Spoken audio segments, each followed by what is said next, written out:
Kembali bersama saya Muhammad Agus Karim pada mata kuliah Halaman Mesin Dasar. Ini adalah modul kelima segmen ke-6, teori kegagalan lelah beban berfluktuasi. Oke, sebelumnya kita sudah belajar tentang teori kegagalan lelah. Bebannya adalah completely reverse bending. Artinya tegangan rata-ratanya itu nilainya 0. Gitu ya. Nah, sekarang kita belajar bagaimana kalau nilai tegangan rata-ratanya itu tidak 0. Dia akan memiliki nilai minimum dan maksimum, sehingga kita bisa mencari tegangan rata-ratanya dan juga tegangan fluktuasinya berapa, tegangan alternatingnya berapa. Ya. Nah, di sini tegangan rata-rata itu bukan berarti bahwa dia adalah tegangan saat menerima beban statis. Bukan seperti itu. Selama kita punya beban, ya, maksimum minimum, maka rata-ratanya adalah maksimum ditambah minimum dibagi 2. Beban berfluktuasinya itu adalah maksimum dikurangi minimum dibagi 2. Dimutlakkan. Ya. Jadi kita menganggapnya ya harga mutlaknya saja. Gitu. Oke. Dari beban kita bisa mengubah menjadi tegangannya. Ya, kalau tegangan, kalau seandainya bebannya aksial ya tinggal kita dibagi dengan areanya saja. Di sini kita punya definisi dari stress ratio, yaitu tegangan minimum dibagi dengan tegangan maksimum, dan juga amplitudonya, yaitu tegangan alternating dibagi dengan tegangan rata-ratanya. Beberapa contoh kasus yang lain, minimumnya itu 0, maksimumnya ada nilainya. Ya, ini kasus yang umum. Dan yang ini adalah completely reverse bending yang sudah kita bahas pada segmen sebelum-sebelumnya. Oke. Nah, teorinya bagaimana?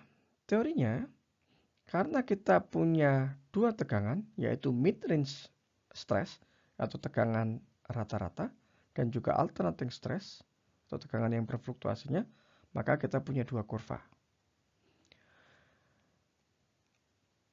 Kurva mid-range itu batasnya ada yang menggunakan yield, ada yang menggunakan ultimate. Sedangkan alternating stress itu batasnya ada yang menggunakan endurance limit dan juga ada yang menggunakan yield. Nah, sekarang kita lihat teorinya satu per satu. Pertama adalah Langer static yielding. Itu batasnya alternatingnya yield, mid range-nya juga yield. Maka faktor keamanannya itu diberikan oleh sigma A ditambah sigma M sama dengan SY dibagi dengan N. N ini adalah faktor keamanan lelah berdasarkan Langer static yielding. Jadi kita bisa mencari nilainya berapa. Oke. Berikutnya adalah Soderberg. Soderberg batasnya alternatifnya pakai endurance, mid range-nya menggunakan yield. Dan faktor keamanannya bisa dilihat di rumus ini. Alternatifnya kita bagi dengan SE-nya, ditambah dengan mid range-nya dibagi dengan yield, itu akan sama dengan 1 dibagi dengan N. Berikutnya adalah Modified Goodman. Modified Goodman, alternating menggunakan endurance limit, batasnya mid stress, range stress-nya menggunakan ultimate. Jadi, rumus faktor keamanannya, alternating kita bagi dengan endurance-nya, ditambah dengan mid range stress-nya dibagi dengan ultimate. Itu akan sama dengan 1 per N. N di sini adalah faktor keamanan berdasarkan Modified Goodman.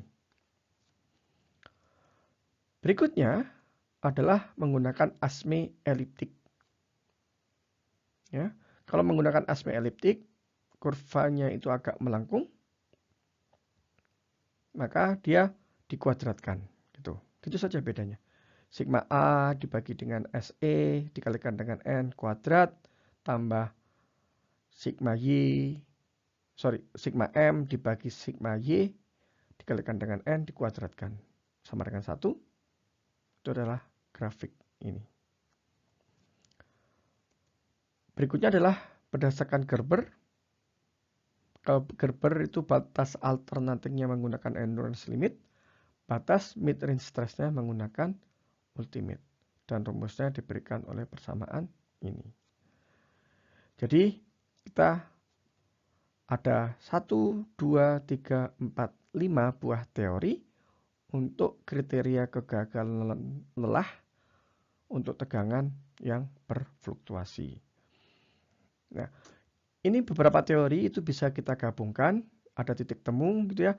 Seumpama Langer dengan Gerber ada titik temunya di sini, Langer dengan ASME elliptic ada titik temunya di sini, Langer dengan modified Goodman ada titik temunya di sini.